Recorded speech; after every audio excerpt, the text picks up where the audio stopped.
पहला प्रश्न। आमतौर से समझा जाता है कि धार्मिक बनने के लिए इंद्रियों को वश में रखना अनिवार्य है। आप कहते हैं इंद्रियां दमन भक्ति का लक्षण नहीं। आप कहते हैं प्रेम मुक्ति है और भक्ति मोक्ष। भेद समझ में नहीं आया। कृपया मुक्ति और मोक्ष का और प्रेम और भक्ति का भेद बताएं।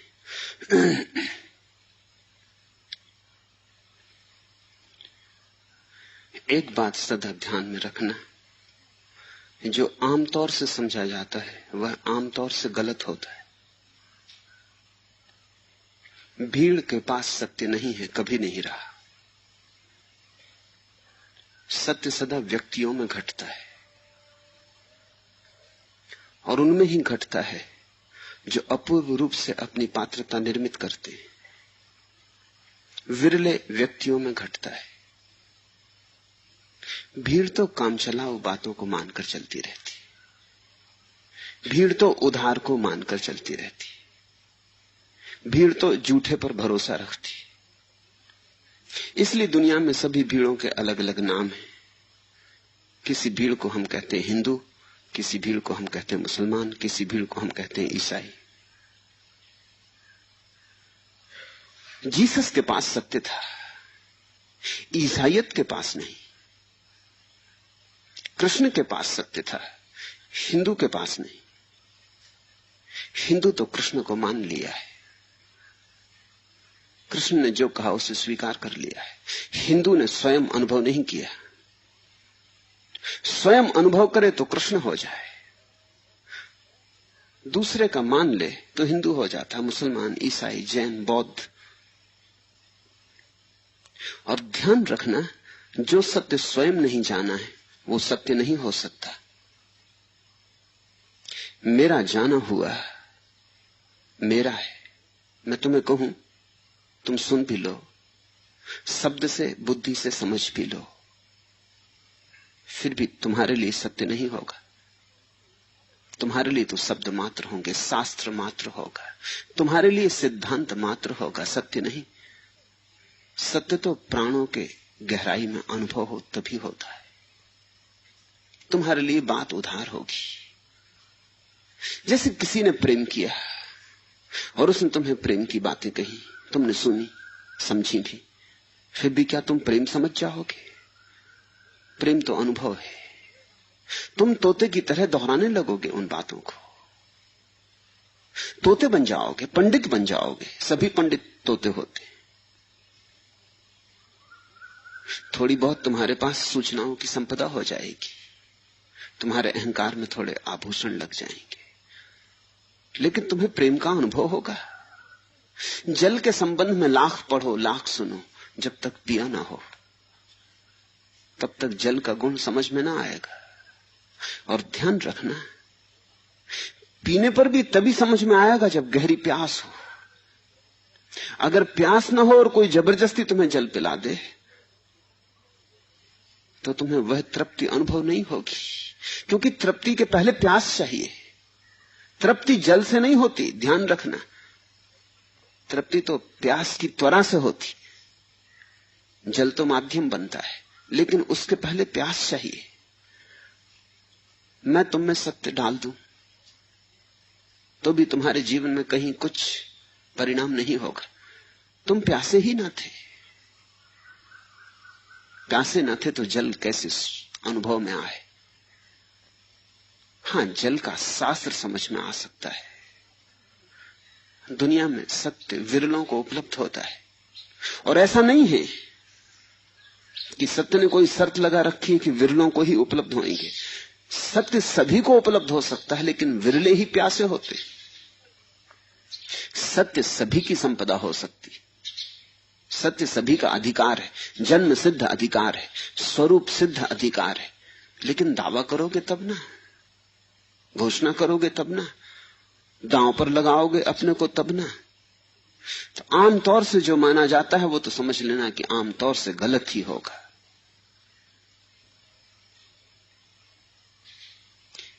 भीड़ क्या मानती है इसमें बहुत मत उलझ जाना। भीड़ को कुछ भी पता नहीं। भीड़ ने मानने की चिंता भी नहीं ली है, खोज भी नहीं की है। भीड़ ने तो औपचारिक रूप से मान लिया है। हिंदू घर में पैदा हुए तो भीड़ हिंदू हो गई, ईसाई घर में पैदा हुए तो भीड़ ईसाई हो गई। जिस भीड़ में तुमने अपने को पाया वही तुम हो गए। मंदिर की तरफ जाती थी तो मंदिर चले गए, मस्जिद जाती थी तो मस्जिद चले गए। ये धार्मिक होने का उपाय नहीं। धर्म को तो स्वेच्छा से चुनना होता है। समझो तुम यहां मेरे पास बैठे हो, ये चुनाव है, क्योंकि यहां तुम किसी भीड़ के कारण नहीं आ गए हो। कोई हिंदू है, कोई मुसलमान है, कोई जैन है, कोई पारसी है, कोई यहूदी है, कोई सिख है। भीड़ें तो उनकी अलग थी। यहां तुम किसी परिवार में पैदा होने के कारण नहीं आ गए हो, किसी संस्कार के कारण नहीं आ गए हो। यहां तुम्हारी तलाश तुम्हें लाई, और इस तलाश के लिए तुम्हें मूल्य चुकाना पड़ेगा। अगर तुम ईसाई हो तो ईसाई तुम पे नाराज होंगे, अगर हिंदू हो तो हिंदू नाराज होंगे। तुम जिस भीड़ को छोड़ के यहां आ गए हो मुझे सुनने, वही भीड़ तुम पे नाराज होगी। भीड़ बाधाएं खड़ी करेगी, और भीड़ बड़ी बाधाएं खड़ी कर सकती, क्योंकि रहना तो भीड़ के साथ है। दुकान उनके साथ करनी, बाजार उनके साथ करना, काम उनके साथ करना, शादी विवाह उनके साथ करना, जीना उनके साथ, मरना उनके साथ, तो भीड़ हजार उपद्रव खड़े कर सकती। मेरे पास लोग आते हैं, वो कहते हैं हमें संन्यास लेना है, लेकिन जरा बेटी की शादी हो जाए, क्योंकि अगर शादी न हुई और हमने संन्यास ले लिया तो अड़चने आ जाएंगी, शादी करना मुश्किल हो जाएगा। और किसी तरह खोज भी लिया वर, तो बारात में कोई सम्मिलित ना होगा। एक दफा ये लड़की की शादी हो जाए तो फिर मैं संन्यास लेने के लिए तैयार हूं, लेकिन कहीं इतनी आसानी से हल होते? लड़की की शादी हो जाएगी, पत्नी बीमार पड़ी है, कल मर जाएगी, तो अर्थी में भी लोग सम्मिलित होने वाले नहीं। अर्थी पड़ी रहेगी और कोई वहां पर न मारेगा तो घबराहट होगी, अपमान अनुभव होता है, परेशानी होती है, अड़चन होती है। सुख दुख में आदमी चाहता है कोई साथ हो। लड़की की शादी कर दोगे, कल लड़की का बच्चा होने वाला, उसकी भी शादी करनी पड़ेगी। चीजें कहीं समाप्त थोड़ी नहीं होती। इस दुनिया में कहीं पूर्ण विराम आता है क्या? कभी यहां पूर्ण विराम आते ही नहीं, ऐसा थोड़ी है। वो सिर्फ फिल्मों में आते, दी एंड। यहां नहीं आता, जिंदगी में कभी आते ही नहीं। यहां ना कुछ शुरू होता ना कुछ अंत होता है, सदा बीच में। तुम भी आए तब भी कहानी चल रही थी, मंच पर अभिनय चल रहा था, जनता बैठी थी। तुम जब आए तब भी सब चल रहा था, तुम्हें पता नहीं आगे काफी चल चुका था। तुम चले जाओगे तब भी सब चलता रहेगा। ये कहानी बंद होती नहीं, ये सिलसिला है, ये अनंत सिलसिला है। इसमें तुम अगर ये सोचते हो कि जब पूर्ण विराम आ जाएगा, सब कर लिया जो करना था, भीड़ पर निर्भर रहने की कोई जरूरत ना रही, तब भी कम से कम तुम मरोगे, तुम्हें मरना होगा। और वो भी मन में चिंता पकड़ती कि मर जाऊंगा तो म्युनिसिपल के आदमी ले जाएंगे, कोई भीड़ साथ नहीं देगी। आदमी मरने के पहले भी मरने का भी विचार करता है कि अर्थी में कौन कौन सम्मिलित होंगे। तुमने कभी सोचा इस पर कि नहीं? कितनी भीड़ भाड़ रहेगी, अखबारों में क्या छपेगा, लोग क्या कहेंगे, मरने के बाद लोग प्रशंसा में कुछ कहेंगे कि नहीं। अमेरिका में एक आदमी हुआ, रॉबर्ट रिपले। मरने के पहले वो आदमी जिंदगी भर से अपने ढंग का आदमी था, अनूठे काम करने की उसे आदत थी, तो उसने अनूठे ढंग से मरना चाहा। उसने अपने सेक्रेटरियों को बुलाया और उनको कहा कि देखो, खबर कर दो अखबारों की कि मैं मर गया। डॉक्टर तो कहते हैं कि 24 घंटे से ज्यादा बच नहीं सकूंगा। तो उन्होंने कहा लेकिन अभी आप जिंदा हैं, अखबारों में खबर करने की अभी क्या जरूरत, जब आप मरेंगे तब करेंगे। उसने कहा तुम पागल हो, मैं पढ़ना चाहता हूं कि मेरे मरने के बाद लोग क्या कहेंगे, क्या लिखेंगे, और मैं दुनिया का पहला आदमी होना चाहता हूं जिसने अपने मरने की खबर पढ़ी। मरने का भी मैं उपयोग कर लेना चाहता हूं। बात तो उनको भी जैसी, उन्होंने सूचना कर दी अखबारों को, अखबारों में खबरें छप गई, एडिटोरियल निकले, वो आदमी प्रसिद्ध था। जीवन भर का खोजी था, उसने अनूठी बातें खोजी थी। उसकी बहुत सी किताबें हैं, अगर कभी तुमने देखी, उसकी किताबों का नाम एक ही है, बिलीव इट और नॉट, मानो या न मानो। उसने ऐसे तथ्य खोजे हैं जो माने नहीं जा सकते, लेकिन वो तथ्य, वो सभी वैज्ञानिक अर्थों में तथ्य हैं, ऐतिहासिक हैं, लेकिन एकदम से भरोसा नहीं आता। यही जिंदगी भर उसका काम था। उसके पास एक मछली थी जो उल्टा तैरती थी, वो अकेली मछली थी दुनिया में। सभी मछलियां उल्टा नहीं तैरती, मगर उसके पास एक मछली थी जो उल्टी तैरती थी। ऐसे उसने बहुत सी चीजें भी इकट्ठी की थी सारी दुनिया में घूम घूम के। अनूठा खोजी था। मैं जबलपुर रहा वर्षों तक। जबलपुर के पास ही एक खजूर का वृक्ष था जो किसी ने कभी मुझे नहीं कहा। जब मैं पढ़ा तो रॉबर्ट रिपले की किताब में पढ़ा कि जबलपुर के पास इतनी मील दूर पर फला जगह एक खजूर का वृक्ष है जिसमें 2 फुनगे। खजूर के वृक्ष में एक ही होता, शाखाएं नहीं होती खजूर के वृक्ष में। वो अकेला वृक्ष है सारी पृथ्वी पर। जब उसकी किताब पढ़ी तब मैं गया खोजने, मिला मुझे, वो वृक्ष था वहां, मगर वो उसके संबंध में कैसे पता लगाया था, क्या क्या था, वो जिंदगी भर खोजता रहा। इसी तरह की चीजें जो अनूठी हो, विरली हो। तो उसने कहा मेरी मौत भी विरली होनी चाहिए। 24 घंटे पहले खबर दे दी, मर गया। अखबारों में संपादकीय छपे, चित्र छपे, प्रशंसाएं छपी, स्तुतियां छपी। वो दूसरे दिन उसने सब पढ़ी और फोटोग्राफर को बुला कहा कि इनको पढ़ते हुए मेरे चित्र निकालो, अब ये चित्र छाप दो कि ये आदमी इतिहास का पहला आदमी जिसने अपनी मौत की खबर खुद पढ़ी। अब मैं निश्चिंतता से मर सकता हूं क्योंकि सब ठीक है, कहीं कोई गड़बड़ नहीं। मरने पर कोई किसी के खिलाफ बोलता भी नहीं। इतनी दया लोग करते हैं, जिंदगी भर तो खिलाफ बोले फिर पश्चाताप करते। जिंदगी में कौन किसके पक्ष में बोलता है? मरने पर कोई खिलाफ नहीं बोलता। लोग कहते अब तो बेचारा मर गया, अब जैसा भी था। मरे हुए आदमी को सभी कहते हैं स्वर्गीय हो गया, वो चाहे नरक जाए, इससे कोई मतलब नहीं। सभी तो स्वर्ग नहीं जाते होंगे। दिल्ली में जो मरते हैं उनके संबंध में अखबार कहता है स्वर्गीय हो गए। दिल्ली में मरने वाला आदमी स्वर्ग जाए इसकी संभावना बहुत कम है। फिर नरक कौन जाएगा? फिर नरक का क्या होगा? मरने के बाद तो लोग प्रशंसा ही करते। ये भी पश्चाताप है। कब जिंदगी भर तो बेचारे की खींचातान की, जिंदगी भर तो सताया, निंदा की, अब मरते वक्त तो शांति दे दो। अब तो मर ही गया, अब तो झंझट मिटी गई, अब तो इसकी प्रशंसा करने में कुछ हर्ज नहीं। वोल्टेयर और रूसो में बड़ा विरोध था फ्रांस में। जब वोल्टेयर मरा और रूसो को किसी ने आके खबर दी कि सुना आपने, वोल्टेयर मर गया, तो रूसो ने पता है क्या कहा? कहा कि he was a great man provided he is really dead. वो एक महान व्यक्ति थे अगर सच में ही मर गए हों। मगर सच में ही मर गए हों, ये पक्का हो, तो मैं कह सकता हूं कि महान व्यक्ति थे। अगर जिंदा हूं तो पुराना झगड़ा जारी। जिंदगी में कभी कुछ अंत तो आता नहीं, और सभी कुछ अंत भी आ जाए जैसा होता नहीं, तो भी तुम्हें अपने मरने का सोचना पड़ेगा कि कोई कफन चढ़ाएगा, कोई अर्थी में जाएगा, कोई ठीक से दफना देगा, कुत्ते की मौत तो नहीं हो जाएगी। तो यहां अंत है ही नहीं, यहां सिलसिला जारी रहता।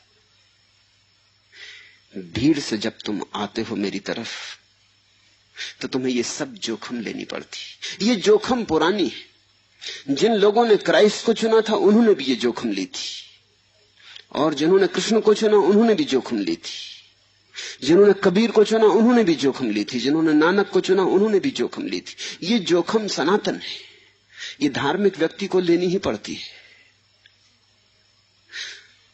और जब भी कृष्ण या क्राइस्ट बोलेंगे तो ध्यान रखना, वो इस लिहाज से नहीं बोलते कि लोग क्या मानते हैं।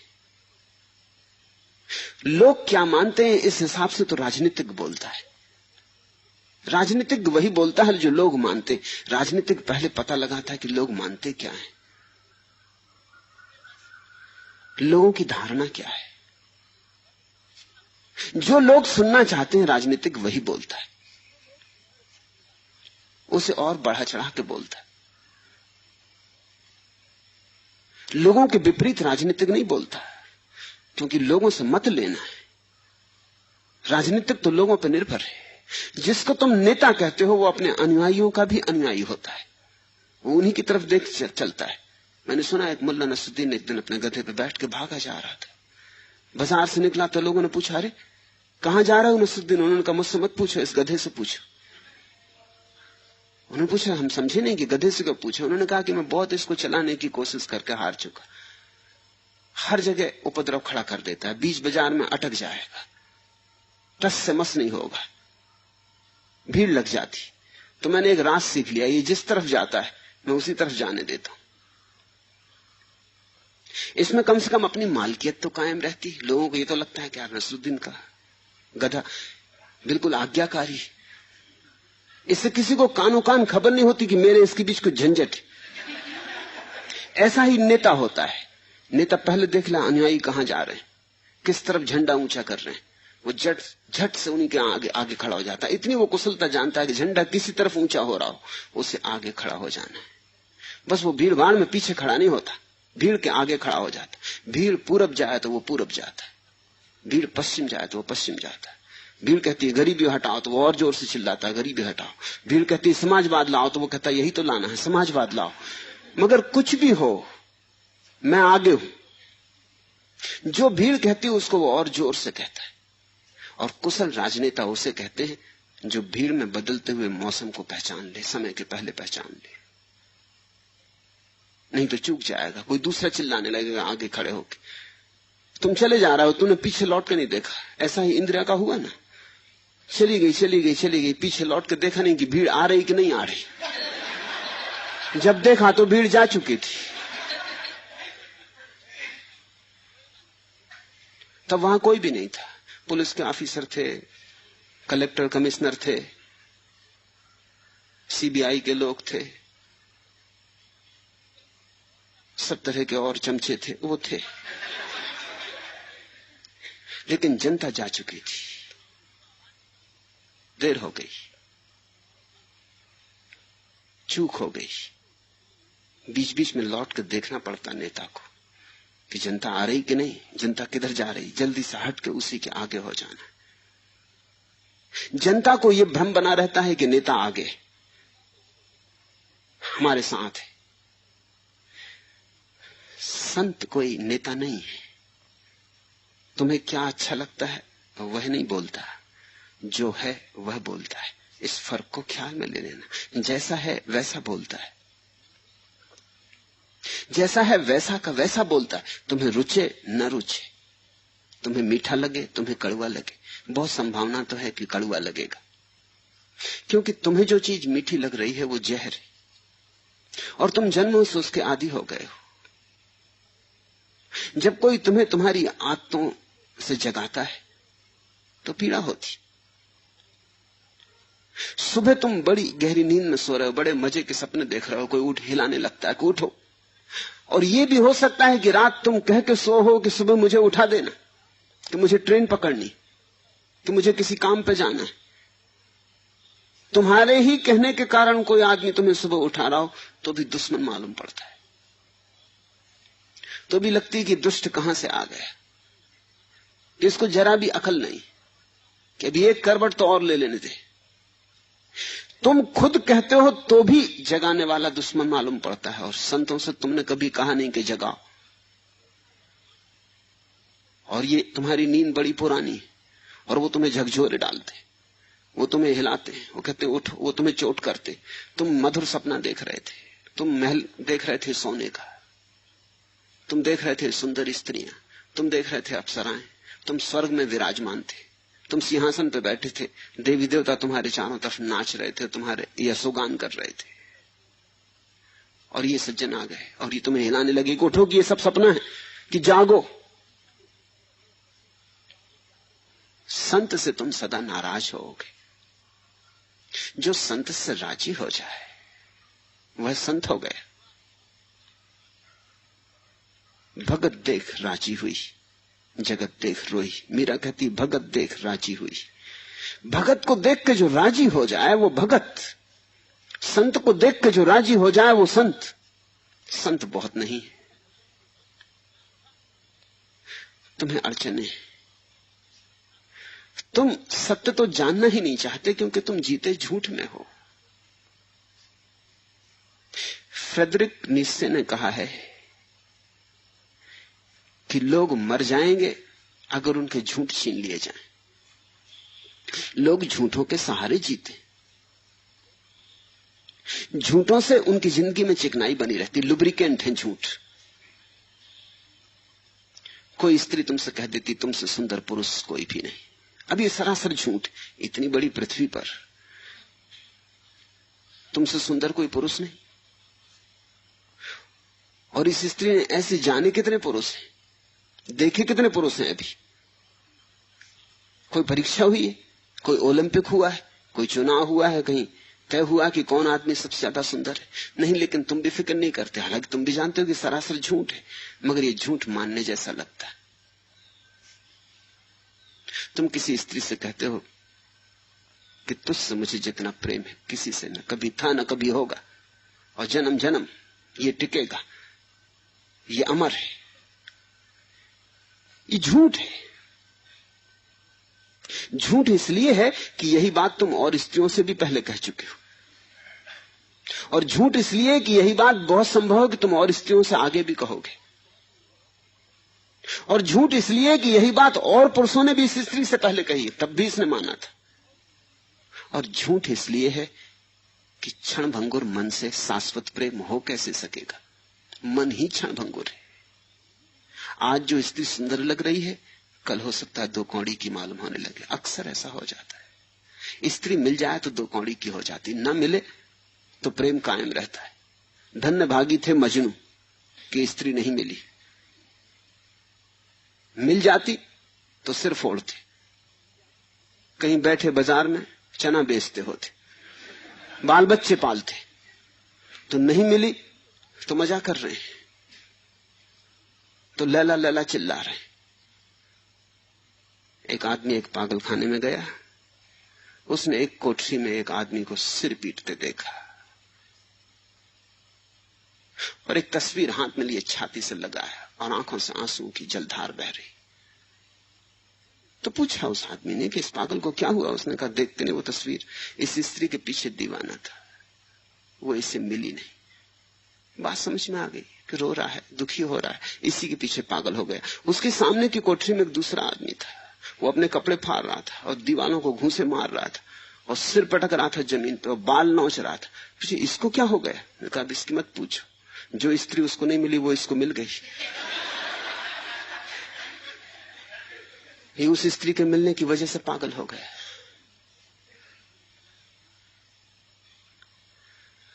जो आज इस क्षण में लगता है वो एक क्षण बाद टिकेगा। जो इस क्षण की प्रतीति है वो इस क्षण की प्रतीति है, वो कल के क्षण में भी होगी, पक्का नहीं। मगर आदमी झूठ पसंद करता है, झूठ प्यारे लगते हैं, झूठ में खुशामद है, झूठ फुसलाते, सच में चोट होती। यूनान के बहुत बड़े विचारक प्लेटो ने अपने भविष्य के राज्य में कवियों को प्रवेश नहीं दिया है। उसने आयोजना की है कि उसके रिपब्लिक में उसका जो भविष्य का कल्पना का राज्य है, उसका जो रामराज्य है, उसमें कवियों को कोई जगह नहीं होगी। कवि बड़े नाराज थे और लोगों ने पूछा भी प्लेटो से कि ये बात क्या है, कवियों से ऐसी क्या नाराजगी, और सब होंगे कवि क्यों नहीं होंगे? तो प्लेटो ने कहा कवियों के कारण झूठ चलता है,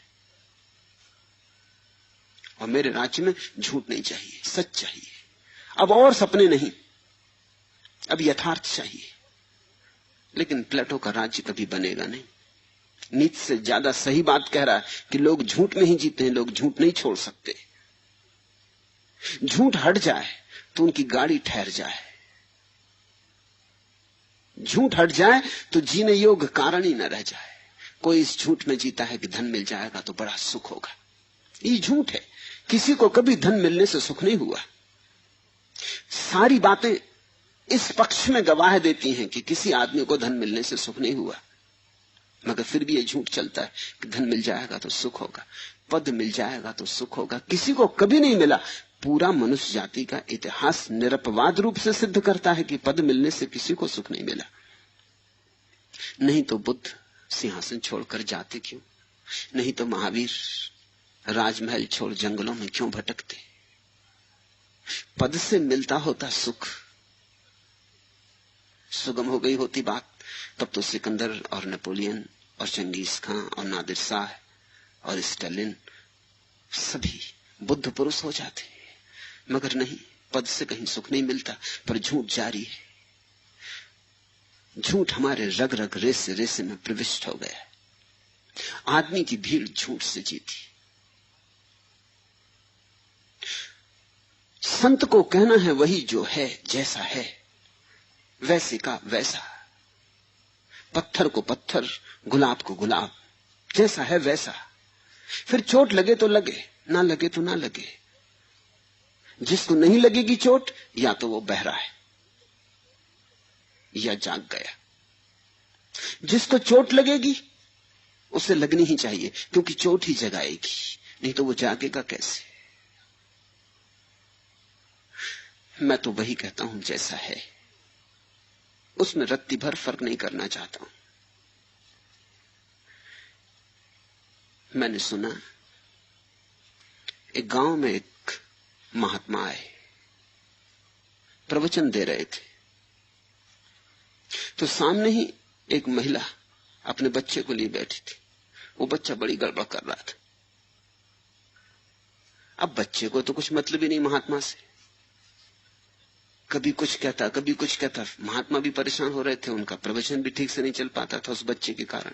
वो महिला उसे बार बार डांटती, डपटती, दबाती, मगर वो फिर उठ खड़ा हो जाता, कुछ फिर कहता। आखिर महात्मा के बर्दाश्त के बाहर हो गई जब बच्चे ने कहा कि मुझे पेशाब लगी।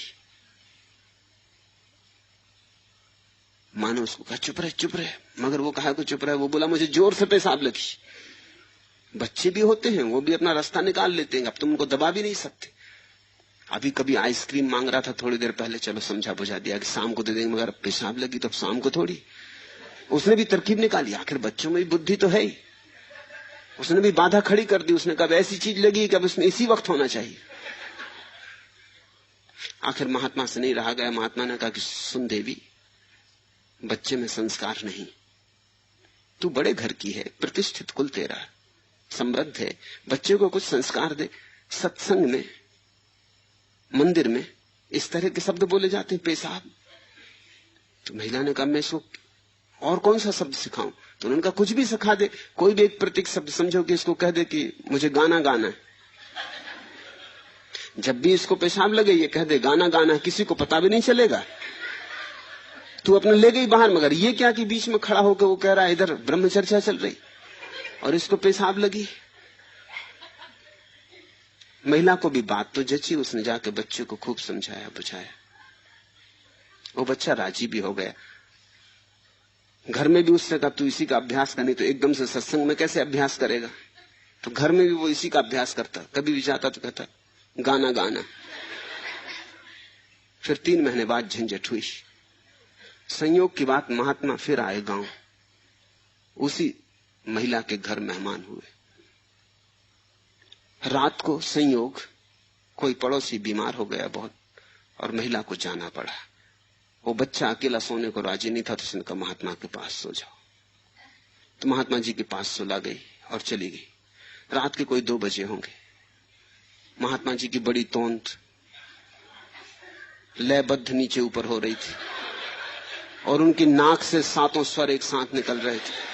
वो बड़े मस्त थे अपनी नींद में।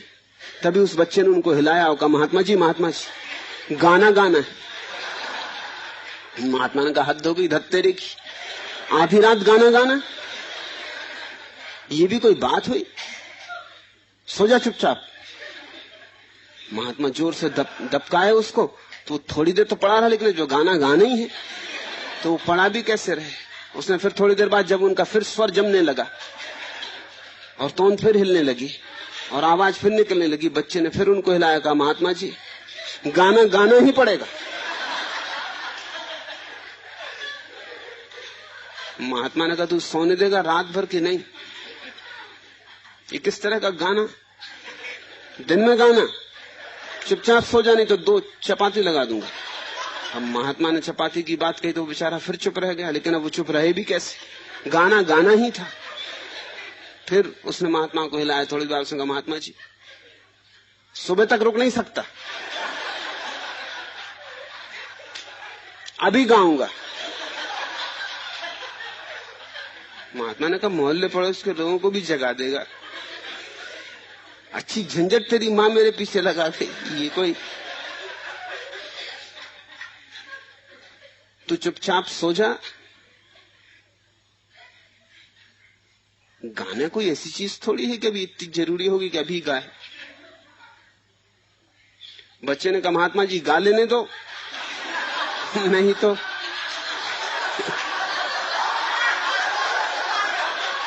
गाना बिस्तर में निकल जाएगा। महात्मा बहुत घबरा गए कि गाना बिस्तर में निकल जाए, तो उन्होंने कहा कि देख शोरगुल मचेगा, पास पड़ोस के लोग कहां का तेरा गाना, क्या तेरा गाना, तू मेरे कान में चुपचाप गा दे और फिर सो जा। बच्चे ने कहा फिर मत कहना आप। उसने गा दिया, गुनगुना गुनगुना गाना। जब गा दिया तब महात्मा को बोध आया, मगर तब तक बहुत देर हो चुकी थी।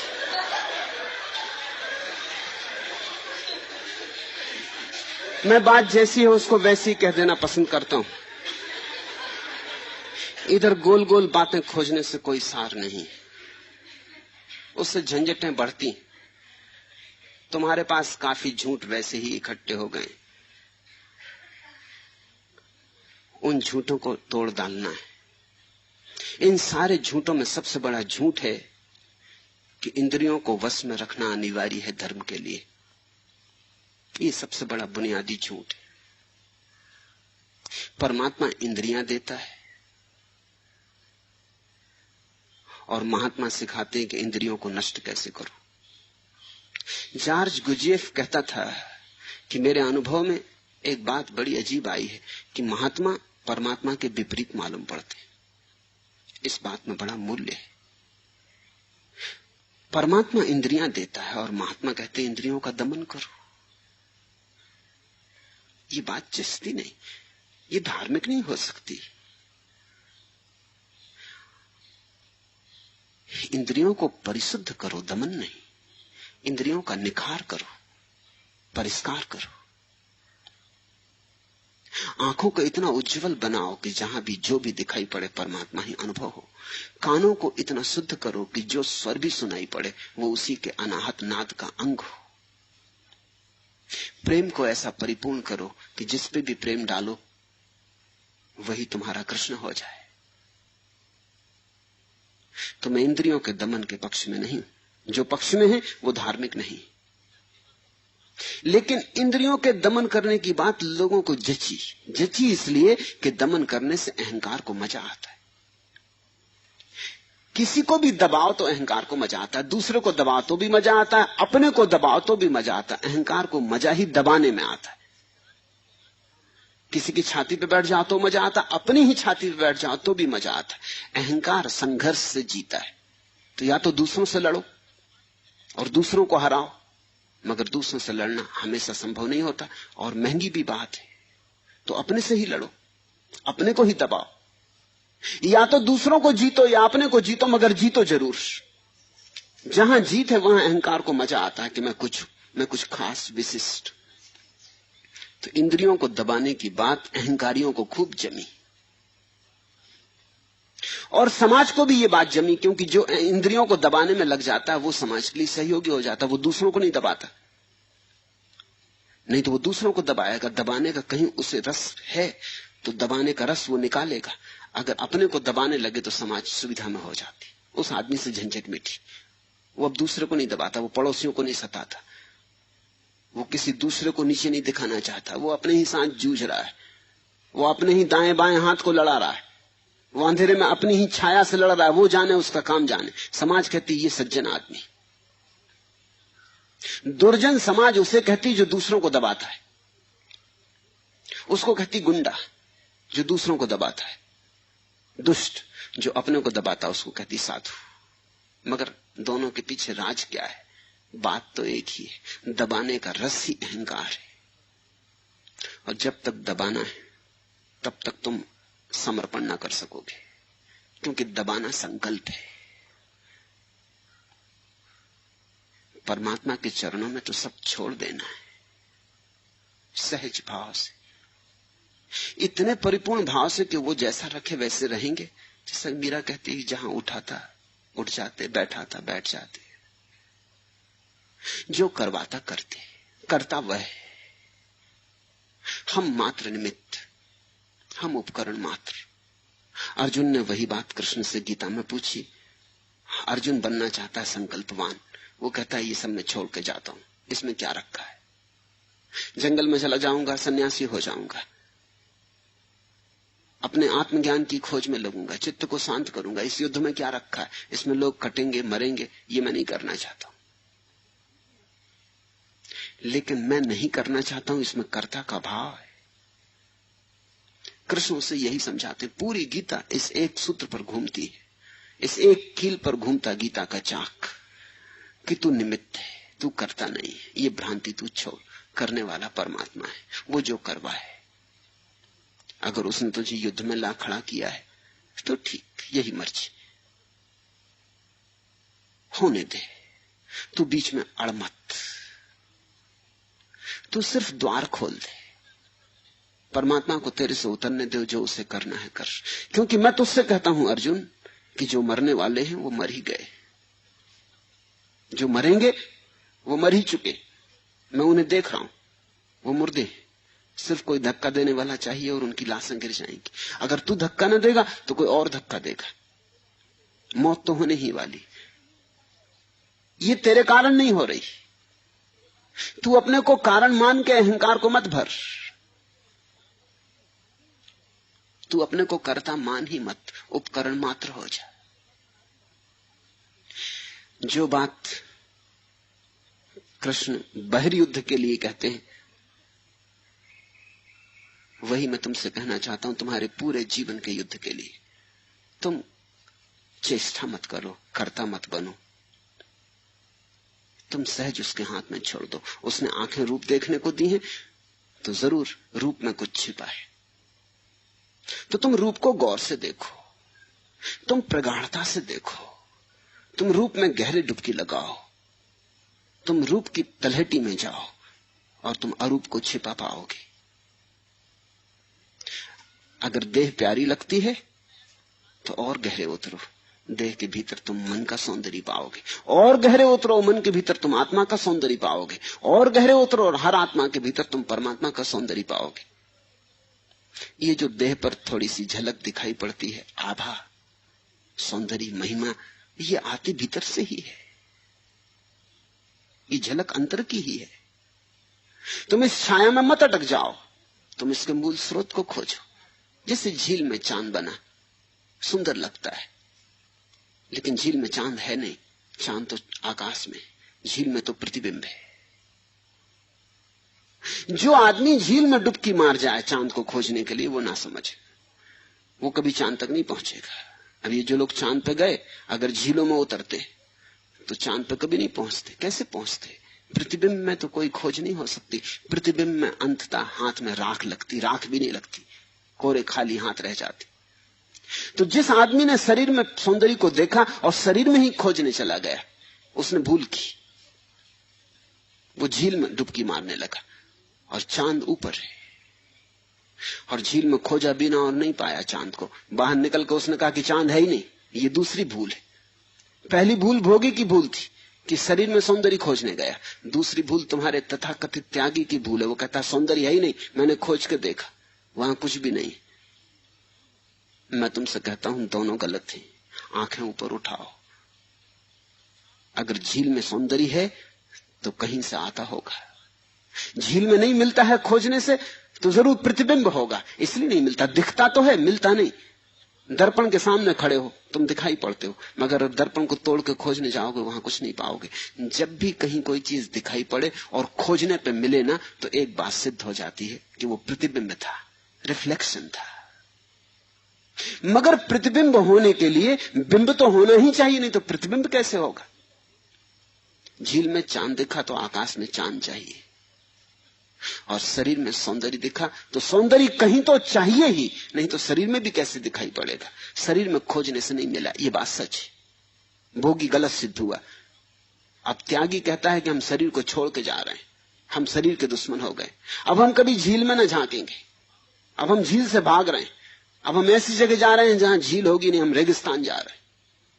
हम तो अब रेगिस्तान में बैठेंगे जहां जल हो ही नहीं, क्योंकि जल बड़ा धोखेबाज है। मगर ये दूसरी भूल हो गई।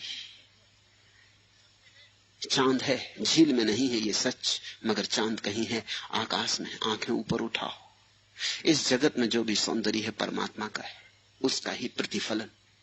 इस जगत में जो भी संगीत है अनाहत नाद का है, उसका प्रतिफलन। इसलिए मैं इंद्रिय विरोधी नहीं। इंद्रियों बेचारियों का क्या कसूर? इनको फोड़ने से कुछ भी ना होगा, इनको जड़ कर डालने से कुछ भी ना होगा। इनको तुम काट भी डालो तो भी तुम्हारी वासना ना जाएगी, क्योंकि वासना तो भ्रांति का नाम है, इंद्रियों से उसका कोई संबंध नहीं। तुम क्या सोचते हो बुद्ध की आंखें तुमसे कम देखती हैं?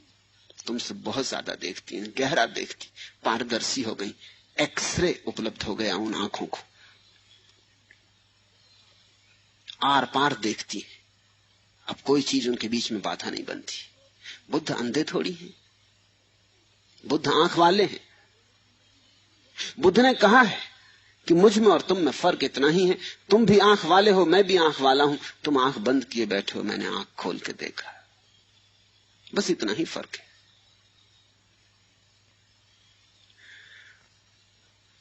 तुम कहते हो आमतौर से समझा जाता है कि धार्मिक बनने के लिए इंद्रियों को वश में रखना अनिवार्य। जरा भी नहीं। चैतन्य को जगाओ, इंद्रियां अपने से वश में हो जाती। इंद्रियों को वश में करने से चैतन्य नहीं जगता। जागरूक बनो, प्रेम और ध्यान को उमगाओ और इंद्रियां वश में हो जाती। सभी इंद्रियां उसी परमात्मा के चरणों में समर्पित हो जाती, क्योंकि सभी तरफ से उसी की खबर आती, सभी इंगित उसी की तरफ तीर बने हुए। आप कहते हैं इंद्रिय दमन भक्ति का लक्षण नहीं, हो ही नहीं सकता। भक्त तो आह्लादित होता है, सारी इंद्रियों के साथ नाचता है परमात्मा के सामने। भक्त की तो सारी इंद्रियां संवेदनशील हो जाती। तुम जरा मीरा की सोचो, जो ऐसे प्यारे गीत गा सकी, इसकी इंद्रियां बड़ी संवेदनशील रही होंगी। ये जगत के सौंदर्य को नहीं देखती थी, ऐसा नहीं। कल के गीत में देखा, राणा को कहती, तेरा देश रंग रूड़ो बड़ा रंगीन है, बड़ा सुंदर है,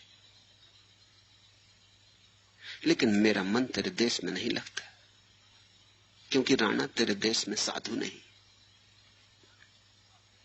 सौंदर्य है, लेकिन ऊपर ऊपर भीतर का सौंदर्य नहीं, साधु नहीं। देह का सौंदर्य है, आत्मा का सौंदर्य नहीं। इसलिए मेरा मन तेरे देश में नहीं भाता। तेरा देश बुरा है ऐसा नहीं, देश बड़ा प्यारा है, मगर कुछ चीज की कमी है। मंदिर सुंदर है, लेकिन मूर्ति नहीं।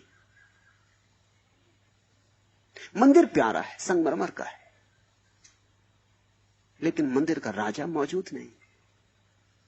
तेरे देश में साथ नहीं, इसलिए मन नहीं भाता, इसलिए मैं उधर लौट के नहीं आती। बाहर बाहर सब कुछ है, भीतर भीतर सब खाली। थाली सोने की है, भोजन उसमें बिल्कुल नहीं।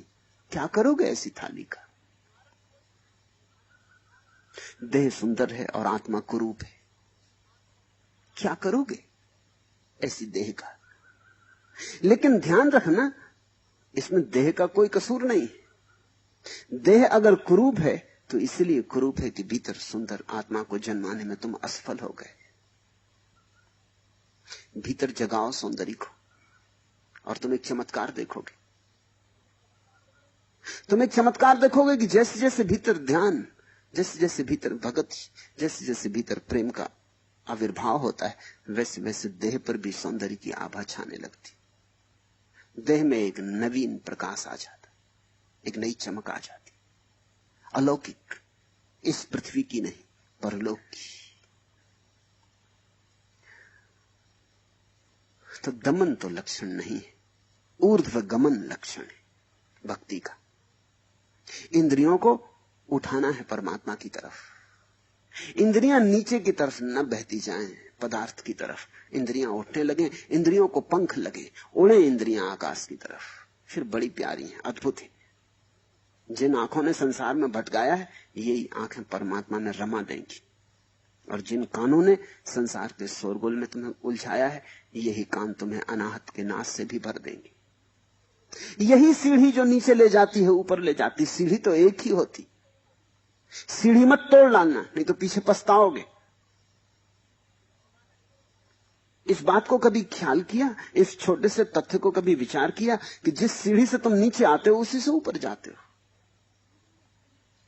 क्योंकि ये सीढ़ी नीचे ले जाती, इसको जला मत डालना, नहीं तो ऊपर कैसे जाओगे? फिर ऊपर कभी ना जा सकोगे। दिशा बदलो अपनी, नीचे मत जाओ, ऊपर चलो, मगर सीढ़ी तो यही है। यही इंद्रियां उस परम का द्वार बन जाती हैं, और यही इंद्रियां उस परम के लिए दीवार भी बन जाती। तुम इनको द्वार बनाओ, दीवार ना बनाओ, ये समझ में आता है, लेकिन इनके दमन से ये नहीं होगा, इनके शुद्धिकरण से ये होगा। इनको निखारो और संवेदनशील बनो। जब फूल को देखो तो और भरपूर देखो, ऐसे डूब के देखो कि उस घड़ी में फूल के अतिरिक्त कुछ भी न रह जाए, और तुम्हें अचानक लगेगा कि फूल के पास ही पास कहीं परमात्मा की ध्वनि भी है। ये जो मैं कह रहा हूं, ये कोई विश्वास करने की बात नहीं, करो और देखो, ये तो सीधा प्रयोग है। मैं जो भी कहता हूं सब प्रयोग है, मैं जो भी कहता हूं वैज्ञानिक है। करना चाहो तो करके देख ले सकते हो। कोई वीणा बजा रहा है, तुम सुन रहे हो, और गहरे सुनो, सुनते सुनते मस्त हो जाओ, ऐसे सुनो कि डूब जाओ, और अचानक तुम पाओगे कि बाहर की वीणा तो बजती ही रही, भीतर की वीणा बजनी शुरू हो गई। बाहर की वीणा की संगत में भीतर की पड़ी हुई सूनी वीणा पर कुछ स्वर कपने लगे। संगीत वादक कहते हैं कि अगर एक ही कमरे में, खाली कमरे में, एक वीणा कोने में रख दी जाए और दूसरा संगीतज्ञ, कुशल संगीतज्ञ हो, वो दूसरी वीणा को बजाए, तो तुम चकित होकर देखोगे कि वो जो वीणा कोने में रखी उसके तार कपने लगते। उसमें प्रति संवाद पैदा हो जाता है। जब एक वीणा के तार नाचने लगते हैं तो दूसरी वीणा भी बिना अंगुलियों के तारों को कपाने लगती।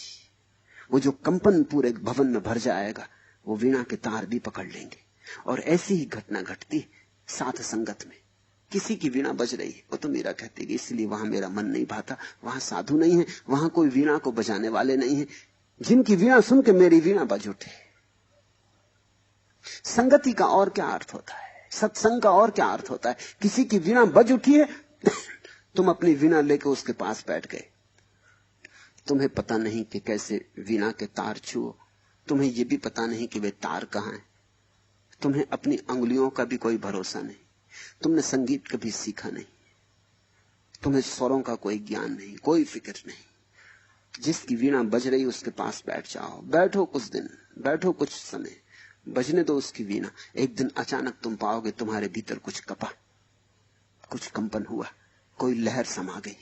अचानक तुम पाओगे कि बाहर की वीणा तो बज ही रही है, भीतर कुछ बजने लगा। यही संवाद है जो गुरु और शिष्य के बीच फलित होता है। यही दान है जो गुरु से शिष्य को मिलता है। ये कोई वस्तु नहीं जो हाथों हाथ दी जाती है, ये तो एक संस्पर्श है। ये तो बड़ा अदृश्य संस्पर्श है, चुपचाप हो जाता है, किसी और को पता भी नहीं चलता है। कानो कान किसी को खबर नहीं होती, कोई चीज आती ना कोई चीज जाती। गुरु से कोई चीज निकल के शिष्य में नहीं जाती, मगर गुरु के भीतर कुछ कपता है, नाचता है, और उसी नाच में शिष्य के भीतर कुछ नाचने लगता है। कार्ल गुस्ताव जुंग ने, पश्चिम के एक बहुत बड़े मनोवैज्ञानिक ने, उसके लिए ठीक ठीक शब्द खोजा है। वो शब्द को कहता है सिंक्रोनिसिटी, सह संवेदनशीलता, संवाद। कुछ यहां घट रहा है, कुछ दूसरी जगह घटने लगता है, ठीक उसके संवाद में, और दोनों के बीच कोई सेतु भी नहीं, कार्य कारण का कोई संबंध नहीं। ऐसा नहीं कि गुरु शिष्य को ज्ञान दे देता है, ऐसा नहीं। ऐसा होता तब तो एक गुरु सारी दुनिया को ज्ञान दे देता। और ऐसा भी नहीं है कि शिष्य ज्ञान ले लेता है, लेने देने की बात ही नहीं होती। शिष्य केवल खुले मन से बैठ जाता है, हृदय को खोल के बैठ जाता है। शिष्य सिर्फ अपने को असुरक्षित छोड़ देता है। वो कहता है तुम्हारी राजी में मेरी रजा है, इधर मैं बैठा हूं, इधर मैं तुम्हारे पास हूं। हमारे पास जो शब्द हैं कुछ बड़े मूल्यवान हैं। उनमें एक शब्द है उपासना। उपासना का अर्थ होता है पास बैठना। उप आसन, गुरु के पास बैठ गए, उपासना। यही अर्थ उपनिषद का भी होता है। उपनिषद का अर्थ होता है गुरु के पास बैठ गए। और यही अर्थ उपवास का भी होता है कि गुरु के पास बैठ गए। भूखे मरने से उपवास नहीं होता, लेकिन किसी गुरु के पास बैठे बैठे भूख की याद ना आए तो उपवास। भोजन भूल जाए, तन की सुध भूल जाए, ये मतलब। गुरु के पास बैठे बैठे तन की सुध ना आए तो उपवास। और गुरु के पास बैठे बैठे दोनों के ताल मेल हो जाएं तो उपनिषद। वहीं उपनिषद का जन्म होता है, वहीं सत्य का आविर्भाव होता है। और यही उपासना, यही प्रार्थना, यही पूजा। इंद्रियों को जगाओ, इंद्रियों को जीवन दो, जड़ मत करो, संवेदनशील करो। इंद्रियों को नाचने दो, इंद्रियों को रक्ष में आने दो, नाच में आने दो। इंद्रियां जब अपनी परिपूर्णता पर होंगी वहीं से छलांग लगती।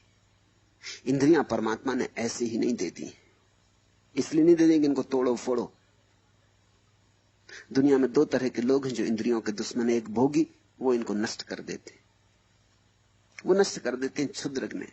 क्षुद्र का स्वाद लेते लेते विराट के स्वाद की क्षमता समाप्त हो जाती। और तथाकथित त्यागी, वो भी इनके दुश्मन है, वो भी इनको नष्ट कर देते।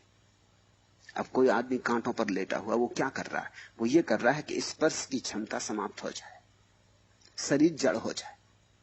एक आदमी धूप में खड़ा हुआ है, वो धूप में खड़े होकर क्या कर रहा है? वो ये कर रहा है कि चमड़ा मोटा हो जाए। मोटी चमड़ी कहते हैं ना, जिसमें बुद्धि कम होती है उसको कहते हैं मोटी चमड़ी। मोटी चमड़ी हो जाए, चीजों का परिणाम ना हो, संवेदनशीलता खो जाए। मगर ये कोई क्रांति नहीं है।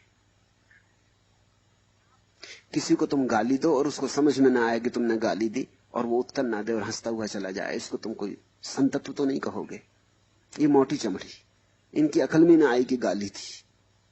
इनको समझने में वक्त लगता है, इन्हें सुन भी ली फिर भी पकड़ में ना आई, तो इनको तुम बुद्धू कहोगे। बुद्ध तो नहीं,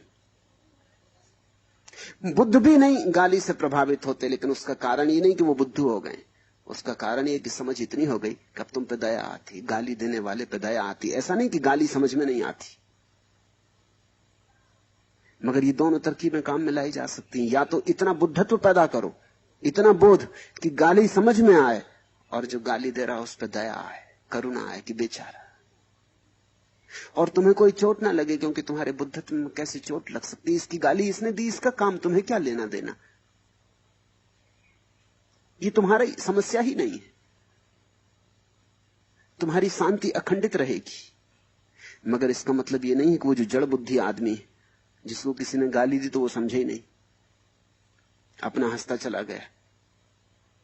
ये भी बचने की सस्ती तरकीब है, और अक्सर त्यागी ने यही किया है। वो अपनी क्षमताओं को तोड़ लेता है, जड़ कर लेता है। मैं इंद्रियां जागरण के पक्ष में हूं, इंद्रियां दमन के नहीं। क्योंकि इंद्रियों को पंख देना है, उन्हें परमात्मा तक उड़ने की क्षमता देना है। इन्हीं इंद्रियों के सहारे तुम संसार में आए हो, इसी सीढ़ी से उतर के अब इसी सीढ़ी पे चढ़ के परमात्मा तक जाना है। तोड़ मत देना, नहीं तो पछताओगे बहुत। तोड़ना बहुत आसान, फिर जोड़ना बहुत मुश्किल हो जाता है। आप कहते हैं प्रेम मुक्ति है और भक्ति मोक्ष है। भेद समझ में नहीं आया। भेद थोड़ा सूक्ष्म है, ऐसे कठिन नहीं है, सीधा साफ है। जब मैंने कहा प्रेम मुक्ति है तो मैंने कहा कि प्रेम से मोक्ष का स्वाद मिलता है। मुक्ति यानी मोक्ष का स्वाद, झलक। रोशनी आती है, खो जाती है, बिजली कौंधती है, एक क्षण को सब रोशन हो जाता, फिर अंधेरा छा जाता। प्रेम में झलकें आती, प्रेम में झलकें ही आ सकती, बूंदाबांदी होती, बाढ़ नहीं आती। मोक्ष का अर्थ है बाढ़ आ गई, और ऐसी बाढ़ की फिर कभी ना जाएगी। मुक्ति खूब खूब आती गई, आती गई, आती गई, मुक्ति का अंबार लग गया तो मोक्ष। मोक्ष का मतलब इतना ही होता है कि अब ऐसी मुक्ति आ गई जो कभी ना जाएगी। अब ये कोई अनुभव नहीं रहा, ये तुम्हारा स्वभाव बन गया। जब तक अनुभव तब तक मुक्ति, जब तुम्हारा स्वभाव बन गया तब मोक्ष। जिससे तुम पतित ना हो सको फिर मोक्ष। तो प्रेम से तो झलक मिलती मुक्ति की, और भक्ति से मोक्ष। प्रेम का मतलब होता है एक मनुष्य का दूसरे मनुष्य से प्रेम, मनुष्य का मनुष्य से प्रेम, मनुष्य की भांति। भक्ति का अर्थ होता है मनुष्य का परमात्मा से प्रेम।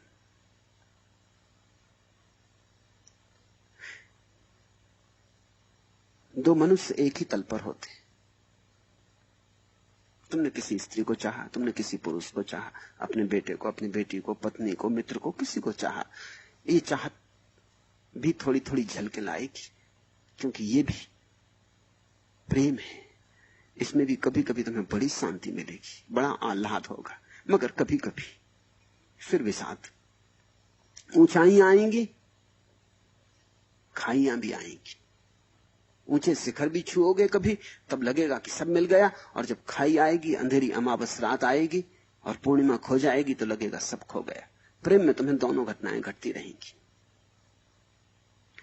जब तक प्रेम इतना गहरा ना हो जाए कि जिससे तुम्हें प्रेम है उसमें कृष्ण दिखाई पड़ने लगे, तब तक मुक्ति की झलकें मिलेंगी।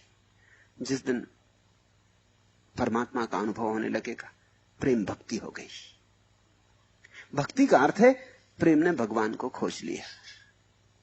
प्रेम टटोलता है, भक्ति ने पा लिया। प्रेम अंधेरे में टटोलता है, मिलेगा दरवाजा, मगर टटोलना है प्रेम में। इसलिए प्रेम में बड़ा विषाद भी है, क्योंकि तुम जिसको भी प्रेम करते हो इसी आशा में करते हो कि मिल गया प्यारा, और फिर तुम पाते हो कि नहीं मिला, नहीं, कुछ कमी रह गई, फिर कुछ अड़चन रह गई, बात उतनी ऊंची नहीं गई जितना सोचा था, सपनों के अनुकूल सिद्ध न हुई।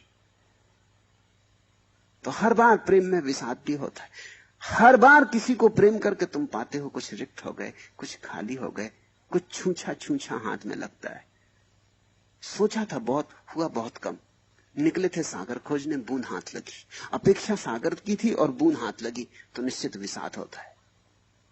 इसलिए प्रेमी सुख में भी होते हैं और बड़े दुख में भी होते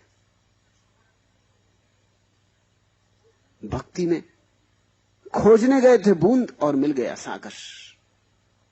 आह्लाद अपरसीम होता है। तुमने जितना सोचा भी नहीं था उतना मिल गया। तुम तो सोचोगी भी कैसे? सागर तुमने देखा नहीं है, सोचोगी भी कैसे? परमात्मा तुमने देखा नहीं, सोचोगी भी कैसे? तुम तो कुछ गए थे थोड़ा सा लेने, मगर वहां आकाश टूट पड़ा। तुम संभाल ना सको इतना मिला, तुम बांध ना सको इतना बरसा, तुम्हारी गठरी छोटी पड़ गई। तो भक्ति, प्रेम जब सीमाओं से मुक्त हो जाता है तो भक्ति हो जाता है, और जब तुम्हारा प्रेम पात्र सीमाओं से मुक्त हो जाता है तो भगवान हो जाता है। भक्ति से मोक्ष, प्रेम से मुक्ति।